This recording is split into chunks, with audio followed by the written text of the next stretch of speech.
but hopefully we get the little, it's right there. It says how many people are watching. Regardless, it's my birthday, and I'm gonna have some drinks that I bought last weekend.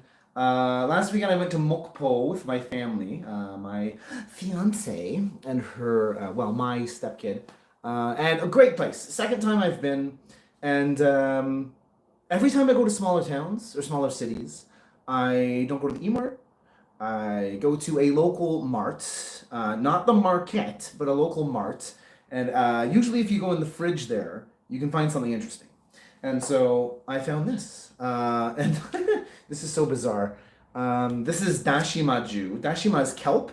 I was a vegan a long time ago. And you gotta watch your levels, man. You gotta watch your levels. And so B12, because that's only exclusively produced through like animals. So no eggs, no milk, you're not getting any B12. And iodine.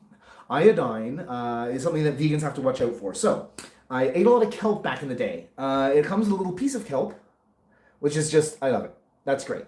And so if we read the label, it is 0.028% kelp. So I can't imagine it tastes immensely strong, but let's try some. And for all of you not watching, this will be posted later as just a regular video. So at some point, someone will see this. But yeah, just ooh. Someone drew me on the subway. I have no sense of smell.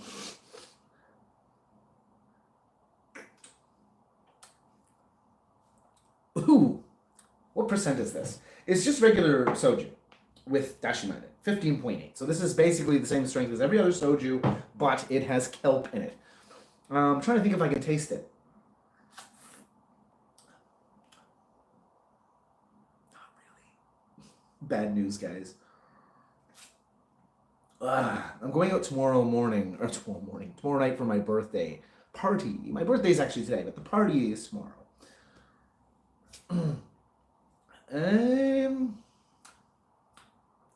I mean, obviously I knew it wasn't going to taste like kelp juice. I wish it tasted a bit more like kelp. For anyone who's had kelp, it's unmistakable. It has like this metallic, salty tartness to it. It's unmistakable. A little disappointed it doesn't taste more like that. So, next, let's have a big old glass of moju. And I was thinking about what am I going to talk. I did a Q&A video. I was thinking about what am I going to talk about today. I don't have any questions from anyone. This is moju. It's from Jeonju. I was nowhere near Jeonju, being in Mokpo. Jeonju's Jeolla Bukdo. Mokpo is like very ass end of JeollaNamdo. So, but they do carry this. If you go to Gwangju Songjong Station, which is where all the high-speed trains go through Gwangju, they don't go to Gwangju Station. They will sell this. And it's essentially 1.5, I've talked about this on this channel. It's 1.5% makgeolli. They boil it low and slow with ginger and licorice root, and not licorice root, ginger and cinnamon and daechu, which are like the jujubes, the little red dried fruit things. Yeah. Ginger, daechu, cinnamon. Yeah, that's it. And this is 1.5% too. So I go to Jeonju, I rent a hanbok. Just walk around drinking these all day. You'll never get drunk. By the time you actually absorb the alcohol, it's like having a near beer, right? Near beers are about 0.5%. This is 1.5. So,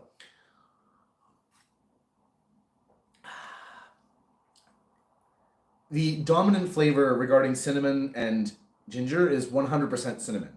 There's actually more ginger in here by volume, but it doesn't come across that way. Very much as a cinnamon-heavy drink. Anyway.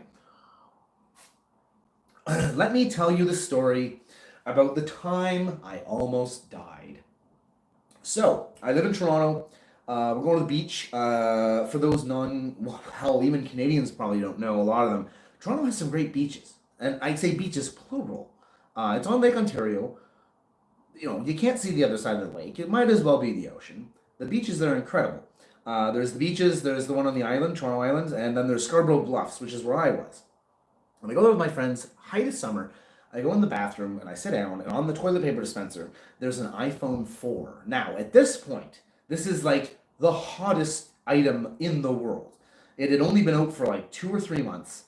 Brand new piece of technology, very expensive. And so I was looking at it, I was like, holy shit. I could sell this for like a ton of money. And so I take it. And the best part was I kept getting messages from someone, and the person named in this phone, you know, it's contact, you name them, was girlfriend. The person whose phone it was didn't put their girlfriend's name as her name. They named her girlfriend in the video. Just bizarre. And in the phone, sorry. Bizarre. Anyway, so it starts eating at me, right? It's like, and I'm working in a movie theater. I'm making a minimum wage. I have almost a full-time job. And so it starts to eat at me, right? I'm like, if I lost my phone, I know that I'd want to get it back. So at some point, I do get in contact with the person whose phone it is. And I tell them, hey, I have your phone. I work at the cinema. If you come down to the box office tomorrow, I'll have the phone. You can get it. And the guy's like, oh my God, thank you. Do you like red or white? I was like, red. I'm a red guy. I won't turn down white wine, but I would never buy it myself, ever. I'm not even a huge wine guy, but red wine all the way. So next day he comes. Now I have wine. So I go to my friend's house and I drink more than I should. I have a bottle of free wine. Hey! And I have a bunch of more beers, and we do some other stuff, you know. And I don't remember any of this. But what they think happened was, in Toronto we have streetcars. You would call them trams, probably. But they're subways on the street, which means there's tracks. And the tracks are sunk into the street. They can't have tracks, like, elevated on the street. The cars wouldn't be able to go anywhere, right? So they're recessed into the concrete, into the pavement, and the wheels go on those. So what we think happened is that when I was biking home, like a fucking idiot, with no helmet on, my tire went in that groove, and then I went over the handlebars. I broke my collarbone here, and I had a subdural hematoma, which basically means that a vein on this side of my head, like on the inside, broke, and then it started filling up my cranium with blood, which of course put pressure on my brain. And there are fewer, more distressing sights than that of someone, of like waking up in a hospital and having no idea why you're there. I don't, I mean, even if I was completely stone cold sober and I'd had the accident might have just wiped, 10, 20, 30 minutes from my brain. I have no idea. But I wake up in the hospital and I don't know why I'm there. And I finally get around to figuring out what's going on. And the doctor comes in, he says, Kevin, if you were 5 minutes later, you'd be mentally handicapped. And if you were 10 minutes later, you wouldn't have survived it. So I'm thinking, holy shit. And I was only by the grace of God. I don't literally mean that. I only for the grace of having the accident like 3 blocks from St. Mike's in Toronto did I not die from this. If there's one place to have a bike accident, I see your comment. If there's one place to have a bike accident, it's 3 blocks away from St. Mike's in Toronto. It's the best brain surgery hospital in Canada, which obviously means it's one of the best in North America. So, like, if you're ever going to have a bike accident. So, I'm not dead. And I was in the hospital for 3 days, and I should be dead. And so I'm an eternal optimist. I'm a hopeless romantic. And this was, how long ago was that? 14 years ago. Yeah. So the last 14 years have been completely gravy. It's been free, basically. It's free life. I shouldn't be here. If I'd had that accident anywhere else, I'd either be a vegetable, there's probably a better term for that, but you know what I mean, or I'd be dead. So all of this is free. Every single day I've spent in Korea is just bonus life. It's like free. I get to live here and drink this moju. The restaurant's busy. It doesn't matter. I can't find my pen. Shut up. It's fine. I would never say that everyone should have a near-death experience, because a lot of those could, inadvertently lead to a death experience. But it's freeing in a way that if you haven't had that, you probably don't understand. I worry about stuff like everyone else, and I can get stressed out too, obviously.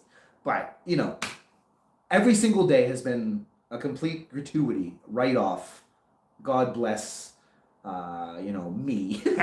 But, yeah. And so people wonder, like, oh, Kevin, like, you're a pretty chill guy. Like, I get excited about stuff, and I'll get angry too. Obviously, everyone does. But, yeah, like, when the restaurant I want to go to in Gangneung is busy and we can't get in, you know, we can find another restaurant. That example is maybe too specific. Sorry, honey, but it's good. It's for it doesn't matter. There's another restaurant. We're in Gangnam. It's like 200,000 people here. It's a tourist destination. There are other good restaurants. It's fine. Don't worry about it. Everything will be fine. So cheers. It did cost me though because it happened like right at the end of my TESOL practicum too. So.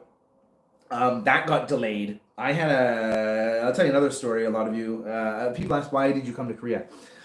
This delayed my coming to Korea. And so the December before I came for Valentine's Day, good God, I landed on Valentine's Day. I had a girlfriend in Toronto, Korean woman, and she's the reason I'm here. I kept hounding her to date me. That sounds creepy, not like that. But I knew she liked me, but she was reticent because she was moving back, right? Obviously, I don't want to make it sound like I was stalking her or something. I didn't do that, obviously. Yeah, so the December before I moved, I quit my job. I let my lease go on the apartment that I was in. I was ready to go, and she says, Kevin, I don't want to be with you anymore. I was like, Jesus Christ. Like, thanks. I came anyway, but because again, I'd already quit my job. Well, I suppose I could have not quit, but you know, like I mentioned earlier, I was working minimum wage. I thought, Philip, working minimum wage in a movie theater. My apartment, letting that go. I lived in a student co-op. I lived like in what is essentially like Fifth Avenue, like New York of Toronto. I was a like 4-minute walk from Dundas Square. They've renamed that. I don't even know what the name is anywhere. Not anymore. Sorry, now. And so I was like, you know, what am I going to do? Am I going to stay here with a minimum wage job and trying to find an apartment? The point of the student co-op was that I paid like $470 a month for my own bedroom. She had a roommate and she had a bedroom. I worked with her. You're not watching, but hi, Vanessa. And so like, what? I'm going to have to find a place now that's going to be shittier, obviously shittier. And it's going to be like 3 times more expensive. So I wouldn't be able to afford it, right? And so I came anyway. So, yeah, I won't name her. And she's definitely not watching. But if you are,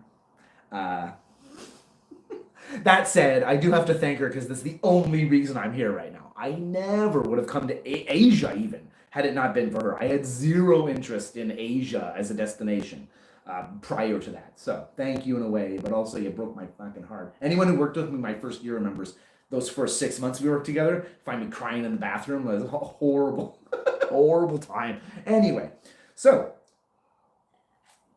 at the risk of droning on for hours and hours and hours, let's get this open. So this is Hongju. It's called Hongju because it's Hong. It's red. So this is basically, it is, wow, it's pretty pure too. So as far as like the alcohol that they're distilling to make this, it's just rice.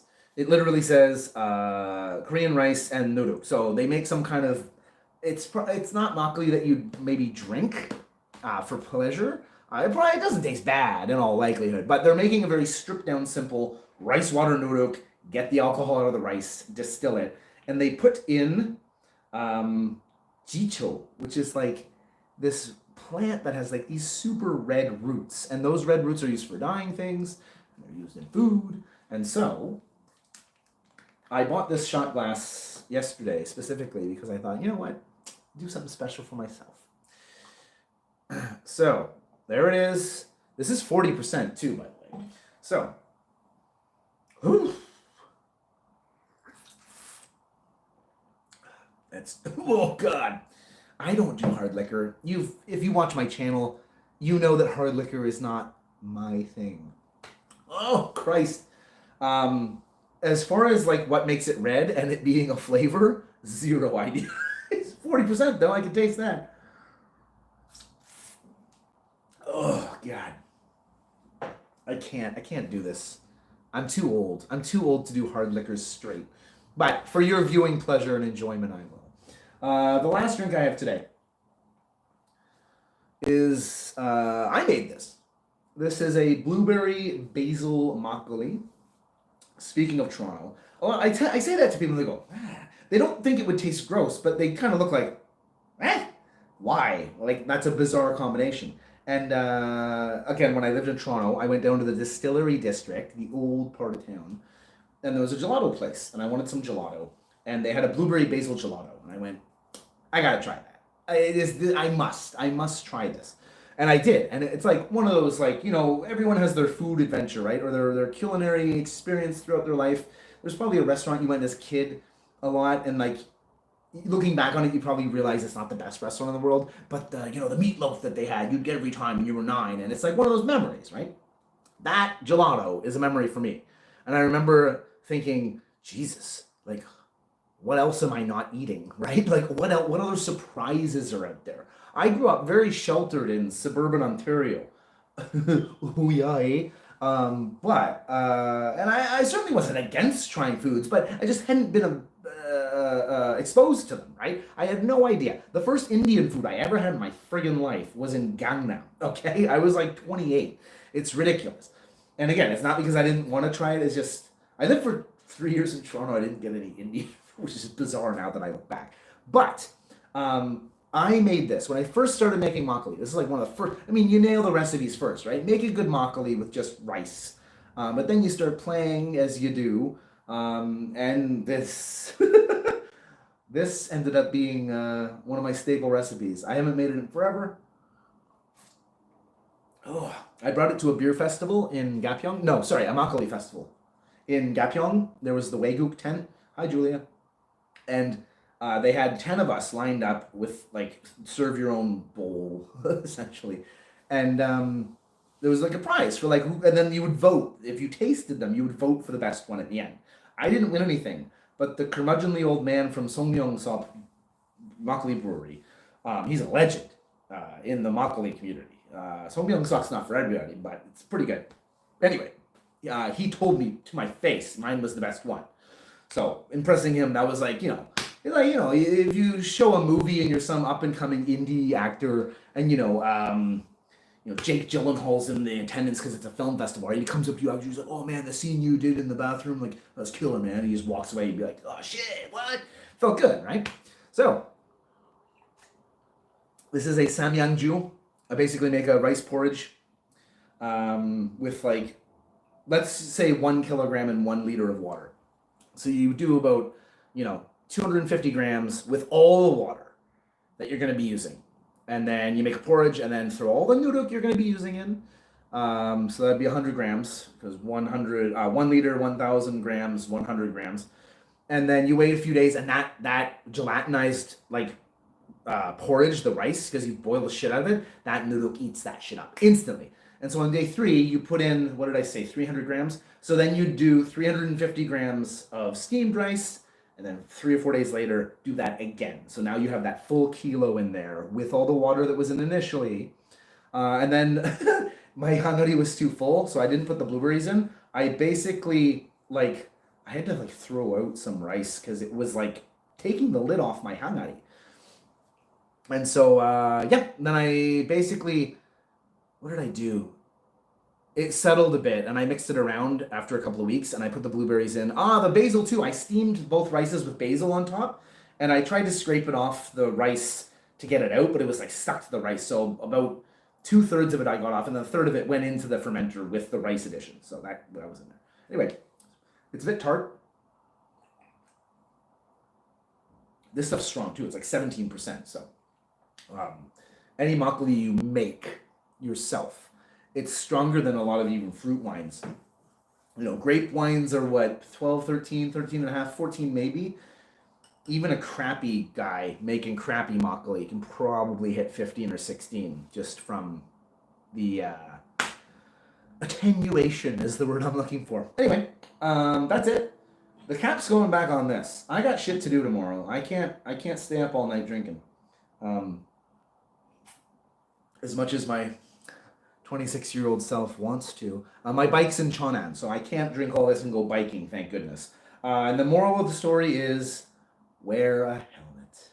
For God's sake, please wear a helmet. You can't see it probably.